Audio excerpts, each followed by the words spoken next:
Welcome to the G.E.M series, powered by RocketLevel. On this podcast, we empower entrepreneurs to succeed by setting big goals, executing like a pro, and having a fearless mindset. The G.E.M series is all about investing in yourself. We're here to share the path to getting what you want out of life by sharing the stories of entrepreneurs who have done this themselves, providing thorough research from our team on what careers and habits are yielding the best results, and discussing the mindset it takes to overcome the obstacles that all future entrepreneurs will face. Investing in yourself starts with putting in the work every single day, and this podcast is here to help you do exactly that. My name is Blake Chapman. I'm the Vice President of the Ambassador Program here at RocketLevel, and I am thrilled to be your host for the G.E.M series. Hello, everybody, and welcome to today's episode of the G.E.M series. I am honored to welcome Jon to the podcast. Jon, how are you doing today? Hey, doing great. Thanks for having me, Blake. You know, I've been digging into everything that you've been doing, and I got to say, I think it's such an incredible story that I was just so excited to get to share this with our guests. If you wouldn't mind, would you mind sharing just a little bit about yourselves so that for people that haven't heard about you before, they can get a little spiel from you? Yeah, of course. My name is Jon Chintanaroad. I run a coaching program where we help people become profitable freelance recruiters. And most people don't have prior recruiting experience. Uh, and we generally help them get launched, up and running, pick a niche, and make their first like 20K in 90 days, right? While holding their part-time job, so they can do this on the side while without quitting their job right away. So that's kind of what we do. And you came from the recruiting world initially before kind of arriving where you're at currently, right? Yeah, so I actually fell into recruiting like most people do. Like nobody like majors in recruiting, right? They just kind of fall into it. I actually walked into a staffing firm looking for a job, and they end up recruiting me to work for them, and that's how I got started. And then I kind of kept moving to more boutique firms because the way that people might not know this, but the way that most recruiting agencies make their money is they'll charge their clients or companies like 20% or more of the candidate's first year base salary. So that's why I wanted to keep moving to like more technical firms where we're placing 100K, 150, 200K salaried employees, because then the agency would make 20% of that, right? So they'd be at $20,000 to $40,000 a pop for every hire. And as a recruiter working there, I would get a percentage of that, right? A small percentage. Sure. And then one day I just got laid off. I remember that day I walked in on a Monday. They said, "Hey, bad news. We're laying off the entire division, including you."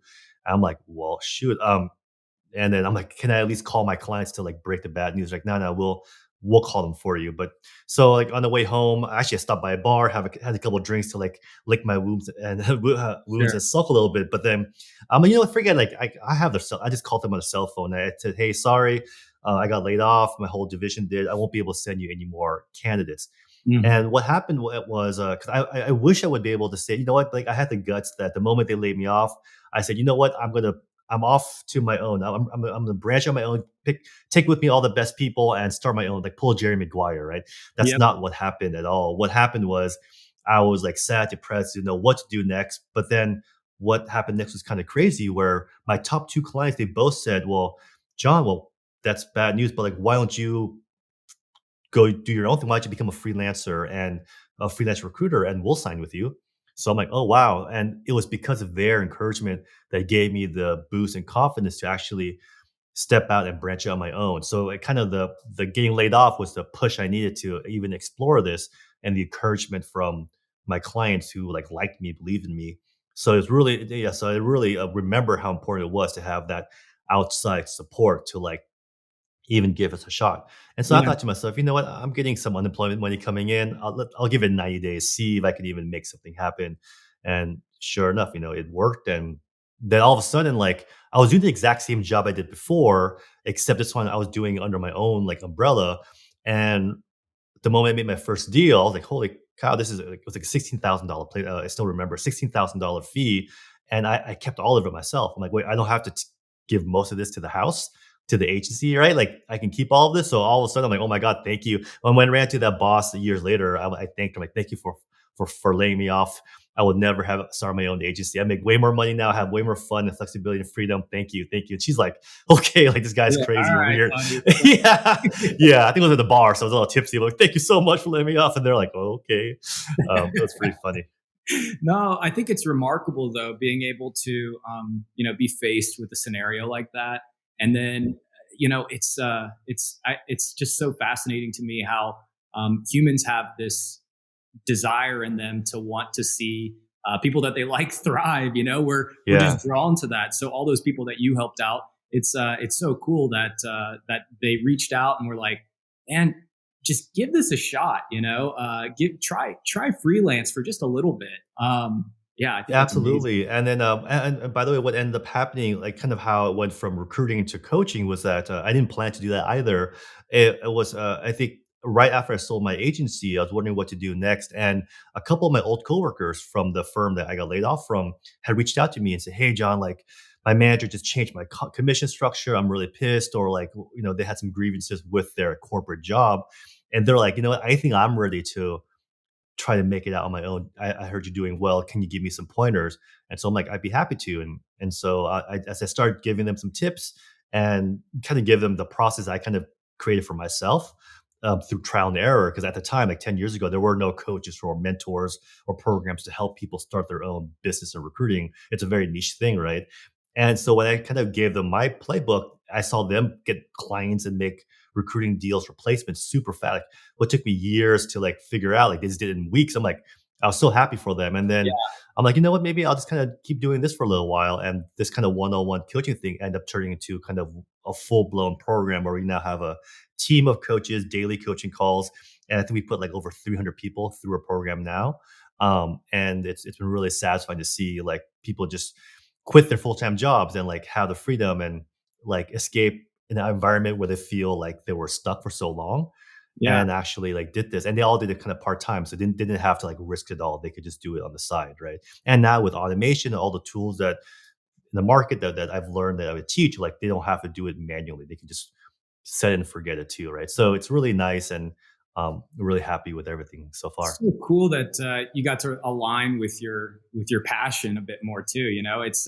It's one of those things. I think those existential type of questions, which is there's just so many people out there that are, just maybe hoping that they can align their passion with the work that they're doing. Because I mean, we spend a significant amount of our life doing it, so it's so important. Um, Yeah. and whenever you were talking about that kind of 90-day period, it kind of reminded me, it's funny, an exercise I do with some of my employees, whenever they're really needing to build pipeline and make something happen. I'm like, look, just pretend this is your business. You just started it. You have 90 days or you don't get to do it anymore. What are you going to do? And I think it's amazing that you were kind of faced with that actual scenario. So tell me, what was it like doing the groundwork and figuring out your playbook and all of that kind of stuff, whenever you're Oh, going? yeah, I'd be lying if I said that I wasn't like scared. I had all this huge like imposter syndrome, both with like starting my own recruiting business and like eventually the coaching piece of it. Is that like at first, like I was like, hey, why would a big company, a large, or why would a hiring manager, a VP or director level hiring manager choose to hire me, like little old me, a one person shop, when they could work with the Randstads or the Nelsons, or the Robert Halfs, or the where these are large multi million dollar staffing companies that have all these resources, right? Why would they work with me? And it wasn't until I've realized that at the end of the day, the hiring manager only cares about one thing, which is like, do you have a good candidate for me? So if you can just bring a good candidate to the table when you talk to them, they're like, okay, so they don't care who you are. Like at the end of the day, I realized they don't care my name, the name of my business, my logo. Like all they care about was, can I deliver them a good candidate to help them solve their hiring pain? And when I figured that out, that's where kind of the fear and the imposter syndrome kind of started to melt away. And then, years later, when I started launching the coaching program, same thing. I was like, do people even want this? Like I figured this out. Like it took me a few years, but I figured it out myself. Do people even want coaching or help with this? And then it's just so that same thing, right? And so, Yeah, yeah, and that's the thing too, is I think people don't realize that businesses are starting to desire to partner directly with more of these, boutique type of folks, anyways. Because guess what they have above all of these massive entities? They have, autonomy, the agility, the ability to, really custom tailor a solution to somebody without any of the kind of like typical bureaucracy that you might run into whenever partnering with an organization like that. So I'm sure I don't know, you might have experienced that firsthand too. Yeah, it's funny. Like I hear that more now from our program members, or even people who are potentially interested in doing this or freelance recruiting or getting help with. Is that they're like, well, I don't have a degree, I don't have any experience in recruiting. Can I still do this, right? And it turns out it's funny. Like we actually recently ran a report and we found out like over 70% of all the people we've helped don't have a recruiting background. What they do have is like they have an industry experience. They worked for X number of years in IT or healthcare or product management or something very specific. And they're like, well, like I can probably help hiring managers find people like me better than a generalist recruiter can, because they're not a practitioner in my field, right? Or typically it's frustration. They're like, wait, I talked to this kind of like annoying newbie, a recruiter who just like forwarded my resume to the client. I got hired, and that guy just made 20% of my salary just by forwarding my resume, and he barely kind of understood what I did. He kind of was like checking off keywords, like off checking boxes, but I know better than him, so I could probably do his job way better. So that's what I think inspires a lot of people to do this. And I think also like, a lot of times people will kind of say, "Hey, like I'm a people person. I like to connect with people. I like to help people." So they're like, I'm always helping people get jobs. Like I have a pretty good network because I've been doing my thing, whatever I do, for a number of years, and so I tend to like help people land jobs and just make connections. And then one lady, it's just funny, I won't forget. She said her friend told her like, "Hey, are you used to making $20,000 favors for people?" And she's like, "Huh?" She's like, "Yeah, that's what companies pay like freelance recruiters, like 20% of a salary or 20K Yeah, typically for exactly what you just did." And when she realized she was like leaving money on the table, she's like, "Oh, I could have been charging money for this." That's when she's like, "You know what? Let me just turn this to a business and yeah. get paid for helping people find jobs or helping companies find talent." Man, and I just think it's incredible that the service that you've been providing to these people. So what was your mindset like? Because I know you talked a little bit about imposter syndrome. I've dealt with the exact same thing too, and how did you navigate that? And I mean, or how could anybody else navigate it if they were in that kind of situation? Uh, Yeah. So the way I had to like break it down was I, my first initial goal is, hey, I'm going to become this big, guru and have a huge following and be hugely successful. And then that just kind of like scared me. I'm like, oh, it was like all that was a lot of pressure. So I'm like, you know what? Forget it. I'm just going to help one or two people for free, right? And that's what I did. I said, I just help my friends for free. I said, hey, by the way, if this works and you get results, like, would you mind giving me like a little testimonial thing? And they're like, sure. So my first batch of people were just for free, pro bono, but I got some case studies. And then just having those on my like, website, on my LinkedIn profile, like I started having a little more confidence, because then I could be like, oh yeah, you know what? Like I've helped these three people. Check out my website. And then the next batch of people, I'm like, let me charge the minimal amount that they'd be willing to pay, right? And then just kind of grew from there. So I just kind of broke it down to like help people for free, help people for like almost nothing, and help people for a little bit more than nothing. And as I got more confident and I iterate the process, and learn more from people directly, like it's funny, like a lot of people to try to do this is they'll try to build everything first and like do the whole if you build it, they will come. And so, and I made that mistake. Actually, I spent like 6 months building the whole program, made beautiful videos with like slides and Yeah, animations because I think my imposter syndrome made me feel insecure that like if this is not a beautiful product, beautiful program, um, it's not good enough, right? Uh, and what ended up happening was I didn't have anything with sales. It was mostly recruiting, because I thought people want to learn recruiting, and then it turns out that everyone that we worked with want to learn sales. They're like, oh, like I can. Recruiting seems pretty straightforward, offering people jobs, sending them a job description. It's the sales part. How do I prospect for potential clients? How do I jump on the call with a director or VP level hiring manager and like have that call go well and end with a signed agreement that they'll pay me if I find them the right person. Like that part was the most biggest challenge. But for me, I totally was not aware of that because I had a sales background. So I'm like, okay, sales is easy. Like they're not going to want to learn this. Everyone knows sales. And so, like, my advice for people who are about to launch anything really is to like try to not to make an assumption from your lens or your shoes because you never know. So it's best to, kind of run lean, right? That's why they had like the lean startup where you have the minimum viable thing and you just talk to people and they'll tell you what they need. And then you can start build a version 2, version 3 based on exactly what people tell you they need.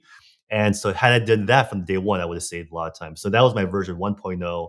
And the 2.0 was a better version based on their needs, but we added automation. So then, because I remember one day, this is kind of an interesting story too, is that it was a day I had the first person ask me for a refund. Right, I was able to brag for a long time. No one's ever asked for a refund. I work really hard for people. I give them good service. But one guy's name was Ryan asked me for a refund, and and he goes, "Hey, John, I did everything you told me to. I just didn't have enough time in the day. I have a full time job. It's demanding. I have 3 kids and a wife, and like, can I have a refund?" And so I'm like, sure. I felt like, oh, like I let him down. It was a sting to like just give back the money because I needed that to like do for the business costs. And then I thought to myself, you know what? Like, and I took total accountability, and this might be related to like the M in your gem, the mindset. I'm like, you know Yeah. what? Let me reframe this mindset. I'm like, you know what? If I were to take full ownership, how did I let him down? How did I not make this work for him? And when I kind of thought about that, like, you know what? He said he didn't have enough time in the day to do like it because things worked when I was able to carve out time, but I just couldn't consistently carve out enough time to do this part time. So I'm like, oh, I didn't make it easy enough for him. So I like paused enrollment for like a while, took the hit financially. I'm like, I'm not going to enroll any more people until I fix this. And I just put on my product hat on and hired coaches who were like, because I need automation. I need things to be more on autopilot because people don't have hours and hours per day like I did. Because when I ran my recruiting agency, I was doing it full time. So I did like 4 to 5 hours of business development, handwriting messages on LinkedIn, email, cold calling, leaving voicemails. I had the time to do that. So that sheer volume and effort move the needle, but most people don't do that, especially if they have a full-time job and a life. So what I did was I hired coaches from outside of recruiting. Like I hired a LinkedIn automation coach. I hired a mentor who's really good with email marketing. I recently hired a guy that did AI video messaging strategy, things that were kind of cutting edge in the world of marketing that Yeah. wasn't at all related to recruiting because recruiting is an age old, like timeless industry that hasn't quite really evolved much. And so I brought those tools into recruiting. I tested it myself and then did a 2.0 over. And the moment we offered automation, like all the results skyrocketed. They're Oh, like, I'm sure. this is easy. I took the message I was writing by hand that you told me, John, I put it into the automation and it ran at scale, high volume. And every day I get 3, 4, 5 people replying back like, hey, I'm interested. Tell me more. And all I do is talk to warm leads. This is way easier. And then now we're in the 3.0 version that has more of the AI videos, things that like or even pushing because because recruiting is great. It's high margin. Yeah. It's low cost to start up. It's easy to join, but it's easy to do. There's a low barrier to entry, but it's very competitive because of the low barrier to entry. So now with like the AI video, things that we're doing to help stand out from the crowd, right? That becomes even more important. I think for most industries that are competitive.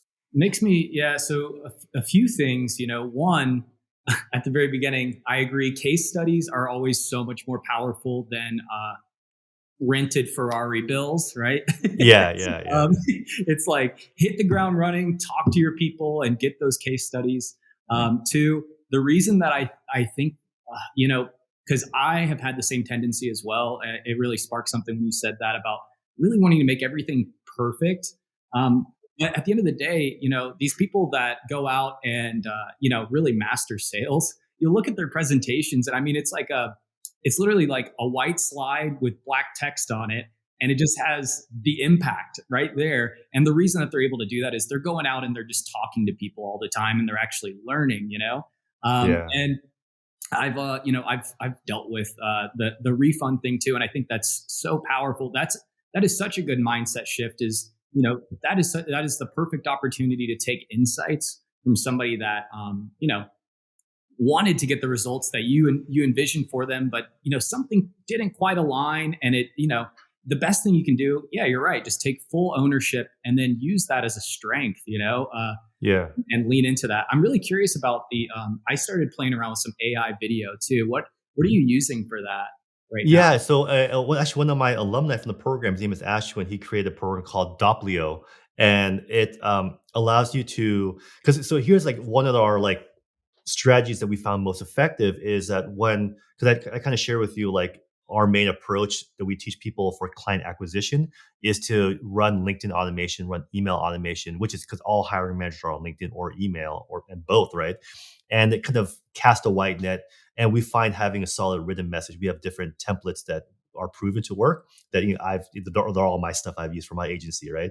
And so you use a written message to send at scale, but the moment someone replies back, I'm interested, we found the best way to reply back is through either a video or at least a audio message, because that's so much more human and creates such a better connection, Of like we are course. on video now, right? Yeah. And on a video, like they can record like a Loom video where they share the background, share the screen of that person's LinkedIn profile, and they can say, "Hey, I'm reaching out to you because I figured a video would be easier than you reading a wall of text, but I saw on your LinkedIn profile, I just call out one or two things that jumped out, something nice about them, like." You can, flattery always works. And then you can tab over to their company page and say, "Hey, and I'm reaching out because I saw on your company you guys offer this, and you were voted top 5 places to work in Seattle. That's impressive, right? Something also nice." And I'll show them that you did your due diligence too, right? It's not just a high volume type of thing you do. And then you can tab onto their careers page and say, "I also know that you're hiring for a blank." Right. And Mhm. by the way, like And this is all we do. We specialize in this niche. And based on those requirements, I actually have someone in mind that could be a great fit. If you're interested, be happy to float their profile over your way. Let me know if that would be of any interest to you. Thanks. Bye. Right. And you just send that video. And by the way, you rename the video like, "Hey, Blake." yep, Right. So it has their name on it. And the animated thumbnail GIF is like you actually on their LinkedIn profile. So that has like 100% open rate because they're like, totally. "Hey, who's this guy? And why are they on my LinkedIn profile? What are they saying about me?" Right. Now, of course, like that takes a lot of time. So then the AI video technology allows you to basically do that. But like the main thing is having their name in the video, right? Because I also the video like, "Hey, first name, hey Blake, hey Bob, hey Jennifer." Yep. But that way they feel like it's for them. But I'm like, okay, is there a way that I can like do this at scale? Because most people say, then they say, I don't have enough time in the day to send videos. I'm like, oh, okay, Of course. here we go again, the Yeah. time constraint. So the AI video technology basically allows me to create one template, and then it can capture those screenshots of their LinkedIn profile, their company page, their job page, and then have the first name come out of my mouth, right? In my own voice by giving them a voice sample, and the AI can spit out. So is it exact? Did I really make it just for them? No, but does it look and sound exactly as if I would have? Like, yes, Yeah. right? And so it's a Totally. way to kind of mimic that. And I thought, okay, for sure, people are gonna be like, "Hey, is this thing authentic, or is this some AI trickery?" But nobody ever like asked, like, "Hey, thanks, this is awesome, thank you." And they just asked. So the response to call ratio, a book call ratio is very high for that, right? But that's something that like you would never learn how to do at a recruiting job because like no one does that, right? Or let alone automation is never taught to I mean, recruiters. that's just hacking it and figuring it out, like that's just from a place Yeah. of like, man, I need to find my time multipliers. So are you going into like LinkedIn and utilizing the job listings and then running automations to target like job listings that are out Exactly. there? Yeah, exactly. You go on LinkedIn or Indeed, see who's posting a job in your area, in your field, and then basically you can hire like a virtual assistant to go and just Yeah. like capture like find them, find their LinkedIn profile, find their company page, and like capture it all. So basically, what you do a couple times, you can just hire someone for a few bucks an hour, an overseas virtual assistant who's very good. They can just do this for you. So ideally, you don't even do anything. You record one template and it's all done for you. But this is like advanced stuff that like I recommend to people. Like step one, have everything be on the automation with a written message, right? Just a standard written message. Do that for 30 days, and then you have like a control uh, data. Based on this, you expect to have one or two meetings per week booked. Now you have this control group. Let's try to kind of apply the scientific method. Now, can my AI video message strategy beat my control group? Yes, sometimes it does, sometimes it doesn't. Because if you are awkward, shy in video, you just don't like being on camera.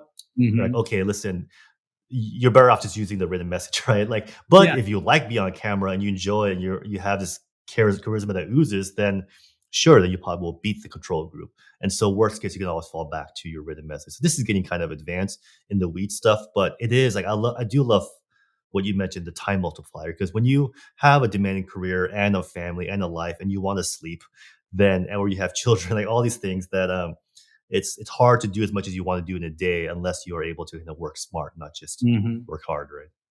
Absolutely. I had a really great conversation just a couple days ago with a gentleman, Ernie Svensson. He goes, Ernie the attorney. And what he does is he automates processes for law firms and shows them how to get some time back so that they can run their small firm with far more autonomy. Being an attorney is a very taxing career. I'm sure most people can guess, and that was one of the things that really stuck out to me is the 80-20 principle and how he explains that, right? The ability to, let's say you have 100 units of energy available, right?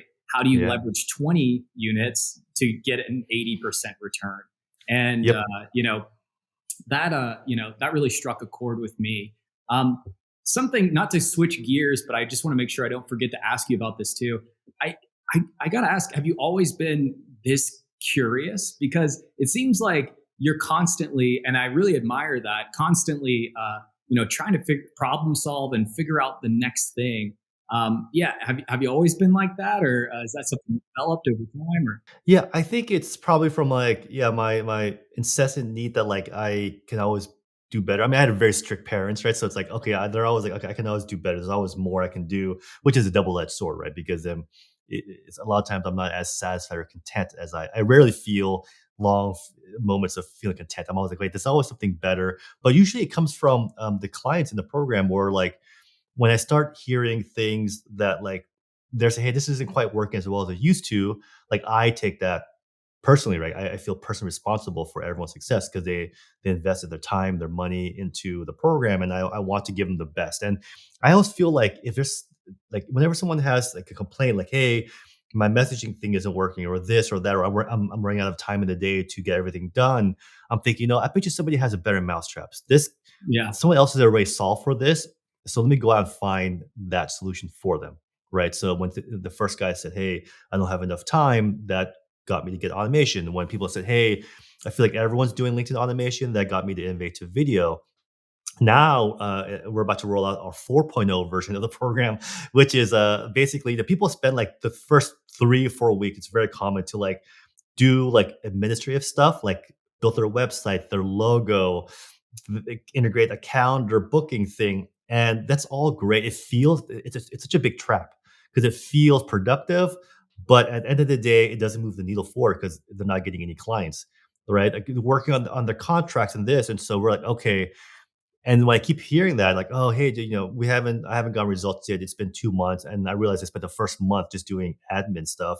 Right? Okay, how can we make this even faster? So in January, we're launching basically an all-in-one platform where we'll have a recruiting business out of the box that we'll build for people that will have all the integrations, have all the automations, the sequences, all the scripts pre-built. So it's like literally all you have to do is by the end of our onboarding call, you'll know your niche, you'll have all the systems set up.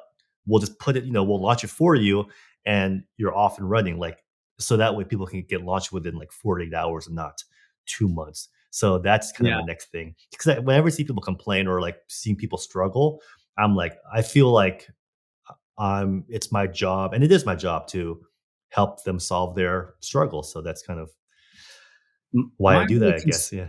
yeah, my only concern is you might be making it too easy for them. Well, see, at the end of the day, recruiting is a people person's job, right? Yeah, it's all about people, right? And so at the end of the day, they still have to like talk to the hiring manager, talk to a candidate.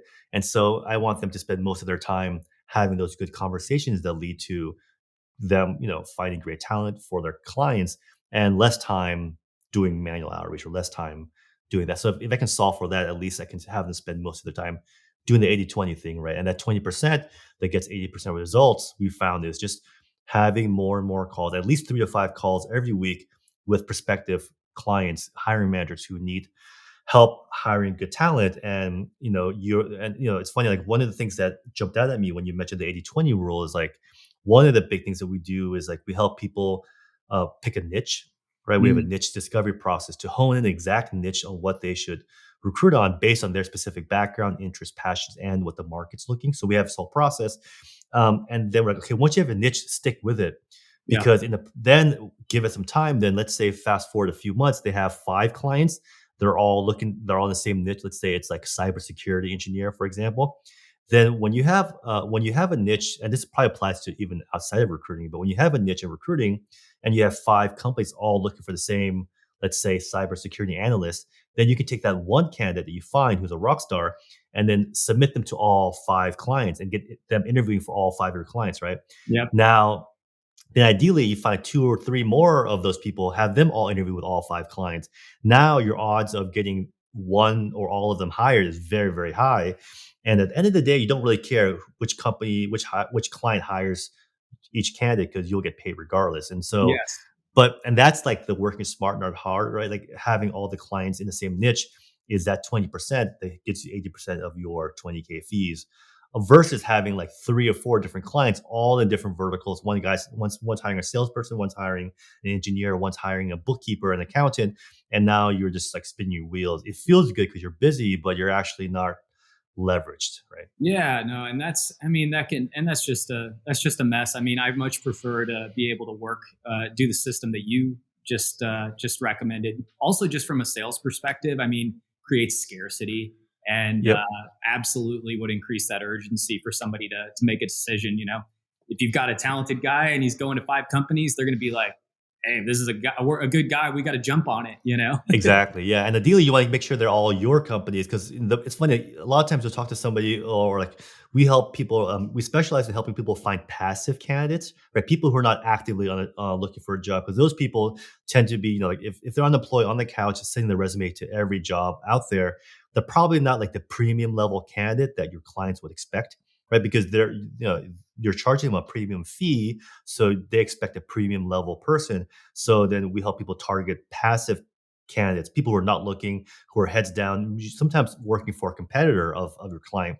And basically our job is like poach them, like just quietly engage with them, convince them to even take a call with a recruiter, and then convince them to like be curious enough to even explore an initial interview with your client, right? In any case, like because of that, like you get results a lot easier.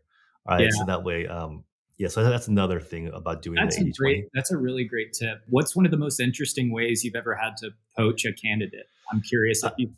Yeah, sure. Well, So, a number of you have probably seen the words rocket level thrown around a little bit here and there, and I wanted to take a moment just to explain what that is. So, the G.E.M series comes from RocketLevel, who is somebody that I work with directly. And RocketLevel is a marketing technology company that specializes in meeting the unique needs of small and medium-sized businesses.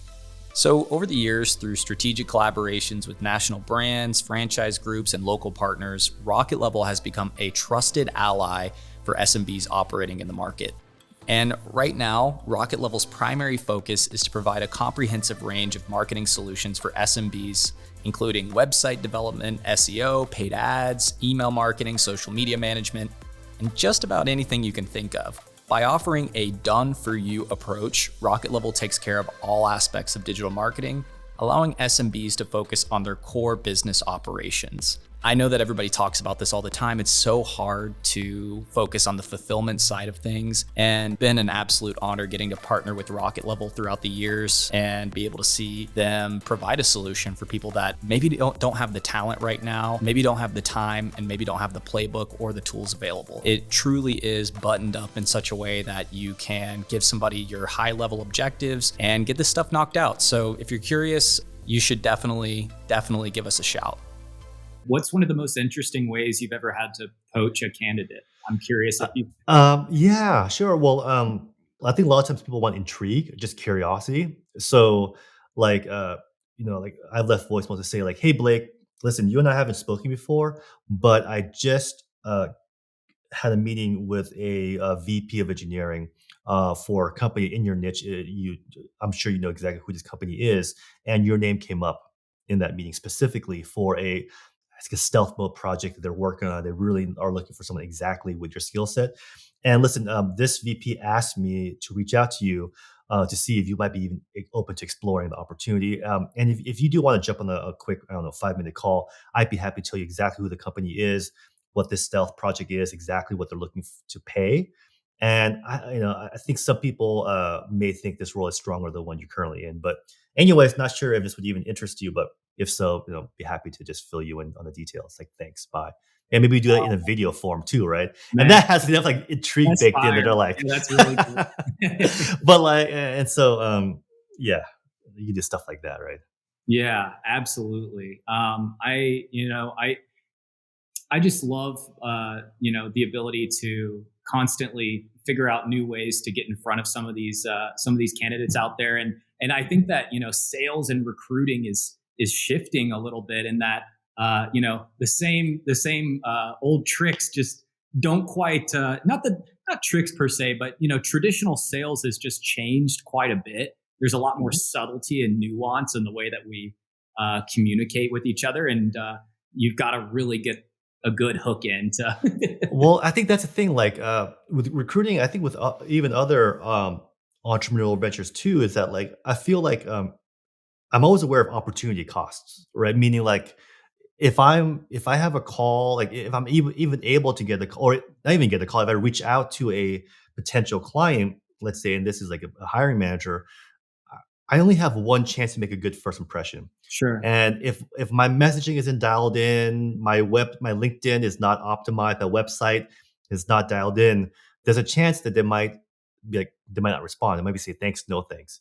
And then let's say months later, I finally figure it out. It's hard to reach back out to reopen that door because you can see on LinkedIn like the previous message they already said no thanks. So once that door closes, it is very hard to reopen that door, re-engage with them. So I find that it's best is to like do it the right way the first time. And from personal experience, I burned through so many potential awesome clients because I just was doing trial and error.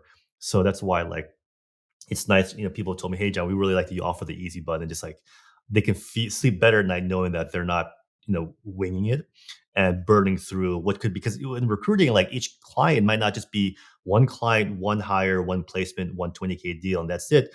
You never know which company is going to be your like top client. It can be your key account that gives you repeat business every month because they love you.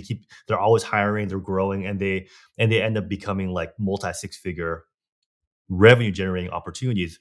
You never know. So I always treat every call with a client like this could be 10 hires over 2 years that I'm gonna be making with him. So yeah, so that's why I'm always so particular about like just getting everything dialed in. Maybe that's why when you ask me, hey, like why are you so curious about iterating on everything so much, because you never know who you're gonna make $100,000 from, right? And so I Yeah, always want to yeah. have my best foot forward.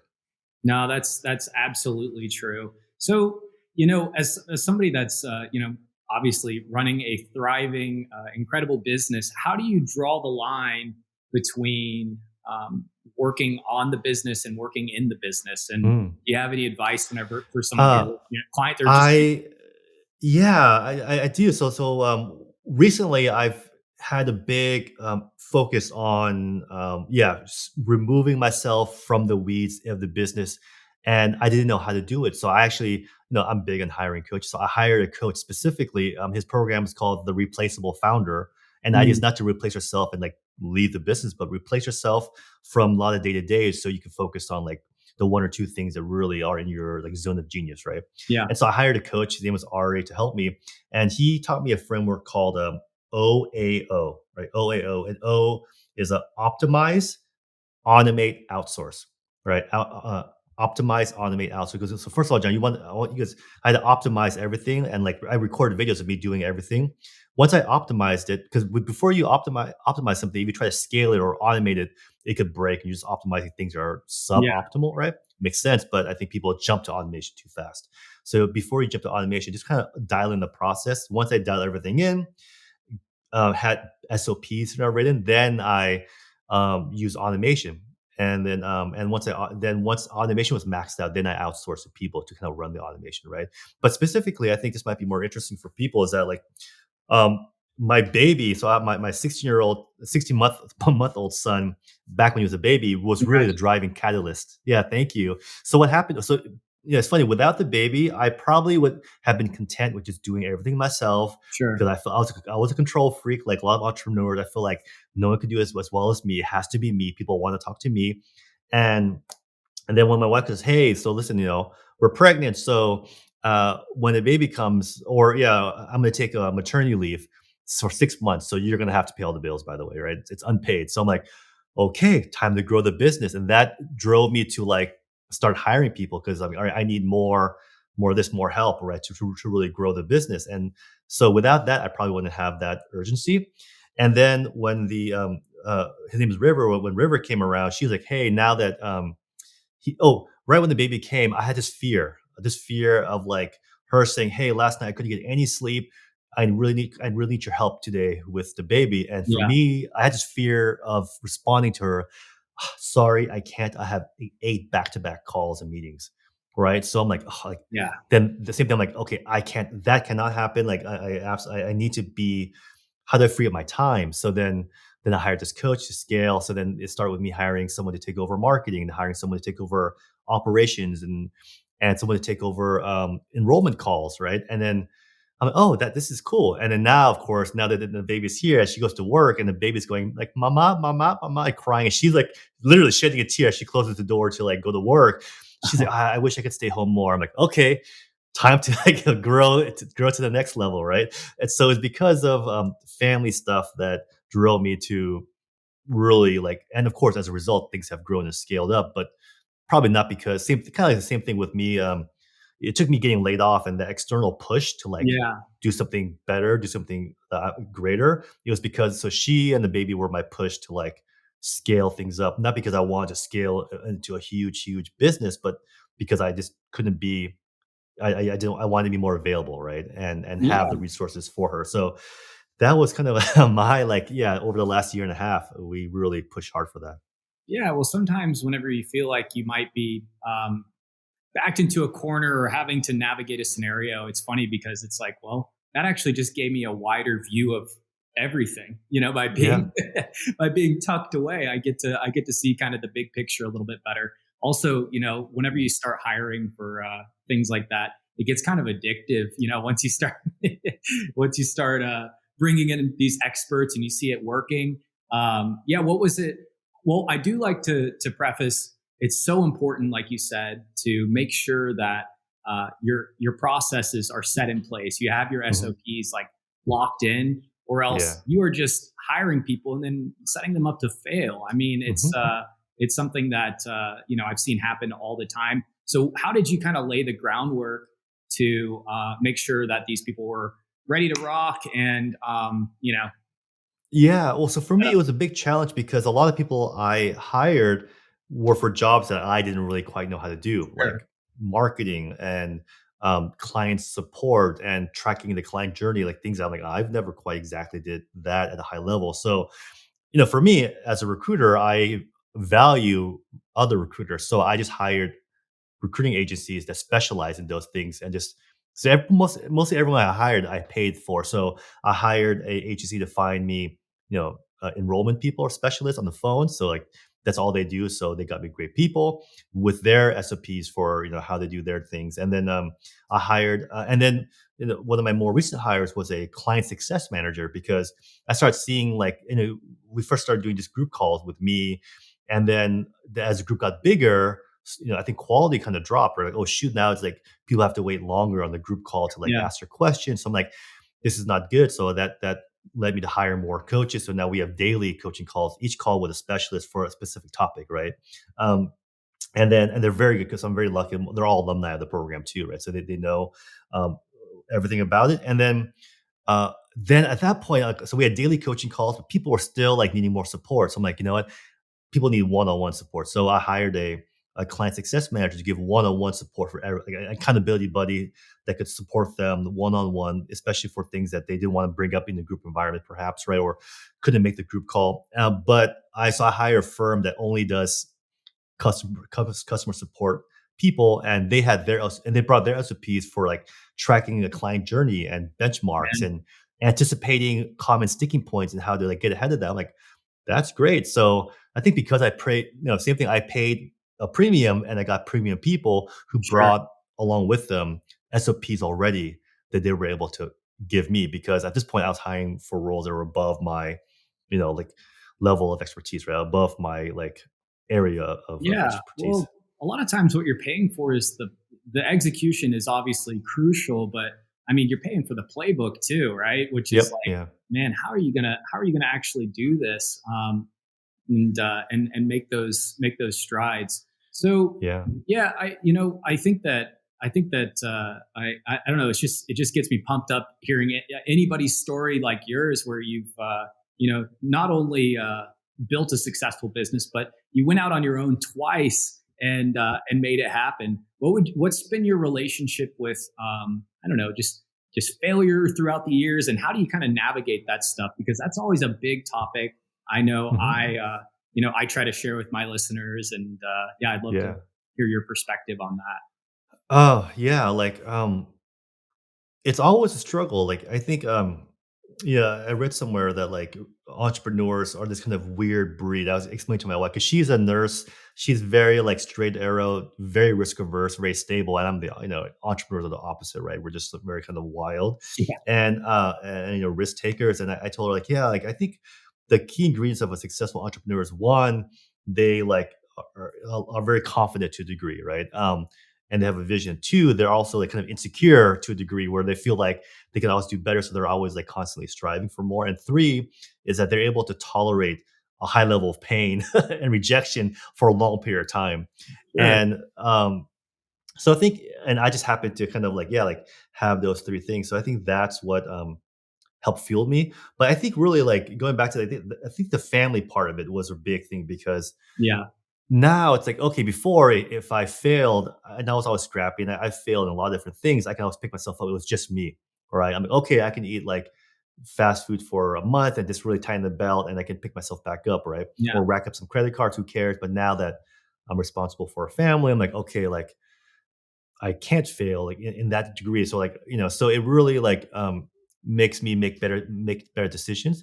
But I think also like having like my wife as a support like helps me to like protect me from myself, right? Where I'm like, okay, normally I would swing for the fences here, take this gamble, but now I'm like, you know what? Let me just be a little more apply some wisdom to things. So that's helped me kind of balance things out. So I think balance is what's helped me a lot for lately. sure. And it sounds like you found your why along the way too, right? And Yeah. I think that's something that everybody, spending time, writing and reflecting and being able to lock into your mission and why you do what you do is just, I mean, it's just an essential kind of driving force, and from my perspective, anyways.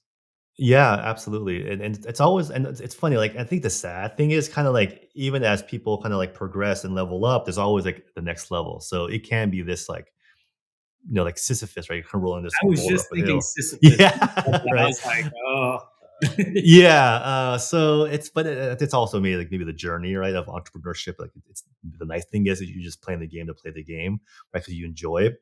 But yeah, but for me, I think one of the things that's always inspiring for me is like trying to be like I love being in the room where like I'm like the smallest fish in the in the pond, right? It's people for me to learn from and get value from and get inspiration from. So so earlier this year, I signed up for this mastermind of some of the best people in the online coaching space, and the mastermind was $68,000 for the year, and I'm like, that's like an astronomical amount. But I'm like, you know what? This is like YOLO. Let's go for it. I for feel like, sure. and then like, what happens is when you invest to be in, and to learn from people and be in a group of other people who invested that much, all of a sudden everyone you talk to is like super high level. They're sharp, and then when they start referring you to their network, like, oh hey, you should meet this person, or I use this person to help me with this. So a lot of my growth recently was being connected to people from that specific network at the mastermind. Because so I think one thing that I've learned over the years is to always try to level up the group that like where I hang out. So in the beginning, like I would hang out free Facebook groups to be like try to Frankenstein little pieces and tips or watch YouTube, videos, right? Then eventually, like I started getting to paid groups, and that was like better quality content. So I think you get what you pay for in terms of like value from content, from education, and as I started paying for more and more expensive groups and masterminds and programs, I got better and better advice, right? Yeah. Um, and so, yeah, just recently I was working with a guy named Joel Urway. He's famous for running like webinars, and he ran like Alex Hormozi's, like he did Gym Launch, right? That was his Oh, one. really? Yeah, he did all of that, right? And so I paid him $6,000 to help me write one webinar. But and then normally I'd be like, that's a ridiculous. I mean, there's free content out there on how to do a webinar. You can go on YouTube. There's endless videos on how to do a webinar. And I was like, yeah, you know what? But this guy did Alex Hormozi's, and that guy's pretty successful. So why not? And then another friend of mine, his name is Boyd Cluis from the Mastermind. He goes, yeah, I hired Joel, and he wrote me a webinar, and I hired this agency who I also hired, and they ran traffic to it, and we did that in 2020. We made 30 million. So I'm like, okay, can you introduce me to both those people, the agency and the webinar guy? And so he did. I'm just copying his playbook. So like, even though it's funny, it's like a weird like chain of command, or like weird spectrum where like the people in my program, they're copying my playbook from running a recruiting business, but I'm in the mastermind copying other people's playbook for high level marketing that I have no idea how to do. And so I'm like, okay, I'm going to copy this guy that made 30 million because he hired Joel and he hired his agency to run marketing. So Yeah. that's all I'm doing. So I never really claim to be like the most innovative. I just like to copy people who have already cracked the code. And then so that's my strategy for this year. So just copy people who are so much far ahead of me. That's such great advice. And it's also so important to have that kind of abundance mindset, right? Look, it Yeah. can seem daunting. Yeah, when you see the price tag of some of these courses, but I mean, you're absolutely right. And I feel like you gotta think, these, if you know about some of the people that are associated with these, they don't want to see people fail whenever they join something like this. They're going to do Yeah. whatever they can to make sure that you're getting to that next level, right? And you get that kind of Yeah. return from the experience. Well, it's funny enough. Like in the last, I think a year ago ish or something, I thought to myself, you know what? Like a lot of people are kind of coming in like really in their own way. Like their fear was the obstacle they couldn't get around about, like just giving it a shot for themselves. Like they've been thinking about starting a business. They want to do recruiting because they either have recruiting experience or they understand that recruiting is just people. You're just basically playing career matchmaker, matching people with jobs, right? And so they like it, and or they want to get to a business that's time tested, that's not like a random fly by night. Like it'll be around forever. Like they want something that's really stable, but they just won't pull the trigger. Like no matter what, they just like something's holding them back. So I'm like, oh, you know what? I'm just gonna do something crazy. Like I'm just gonna offer a money back guarantee to everybody. Same thing. Like I'm like, it works for that one guy. And Yeah. so then I said, look, all right, if you follow the process, follow the playbook, and you don't make at least one deal, typically each deal it's worth 20K, right? If you don't make a deal, you don't make an ROI, we'll give you your money back. Like I'll just do that just because I just got sick of people like who basically were getting in their own way, and like I couldn't help them around that despite Hmm.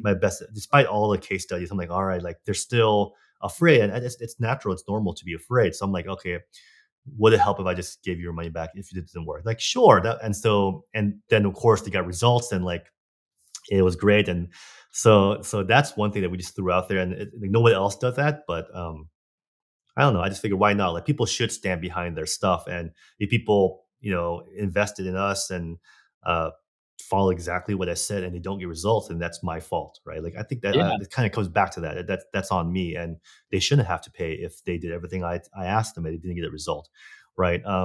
So Nah. but we don't say that in our ads because then apparently that attracts like the people who are already like thinking of that, right? Like you don't want people going to something like with one foot out the door, like one foot in, Yeah. one foot out. But we talk about it as well. So That's something to absolutely. Yeah, you're right. I mean, you don't want to attract people that would potentially be like, well, I'm just gonna pop my yeah, head in for a little while and see what I can do, and then get my money back and be on my way. But I mean, that's the thing. You gotta put some skin in the game so that people are like, all right, look, that's respectable. They're accountable to my success. The funny thing is, I feel like it would probably have the opposite effect of, actually a higher retention and really fast tracking trust with the client, by being like, look, we're in this together. Like, Yep. you're not Yep. getting there, then I'm not getting there, Exactly. And the thing is, like, and it also, that's how the industry works in recruiting, where, you know, that's why recruiters, when we tell our clients, like, hey, or prospective clients, hey, if there's no fee up front, there's no obligation to work with me, right? There's no obligation to even interview. You can even interview my candidates, and there's no obligation. Only if I send you a candidate you absolutely love, that's significantly stronger than anyone else that you're interviewing, and you end up hiring them, would there be a one-time, like, performance, recruiting fee, right? And that's it. And we guarantee the candidate, for 90 days too. If anything were man. to happens, like, we take care of that. So yeah, that's why I offer the money back guarantee, because as a recruiter, I always offered a 90-day guarantee. Like, if anything happens, if the candidate quits, you fire them within 90 days, I'll give you the money back. And so we always back up our candidates. I'm like, why don't I back up my program the same way I back up my candidates? But I think people are afraid to do that, or I don't know. I just and it hasn't been an issue. We have very few, because we give a condition, you have to just follow the process. So either people follow it and get results, or they don't follow it and they don't qualify. So we really put on them, and we support them and encourage them. But it's all, at the end of the day, they have to take accountability for doing their part too, right? Yeah, absolutely. So Jon, I know that you've got 4.0 launching soon. What else is on the horizon for you, and where should people kind of check you out and stay in the loop on what you're doing in your mission right now? Yeah, I think right now we really are pivoting from, initially we were just helping recruiters, because I'm a recruiter and I feel like that's the only people I could talk to. And I actually thought, I was biased. I thought that most of the people that we work with were recruiters, until the marketing agency that I hired was like, well, let's just see what the data says. And sure enough, we found that most of the people we work with are not recruiters.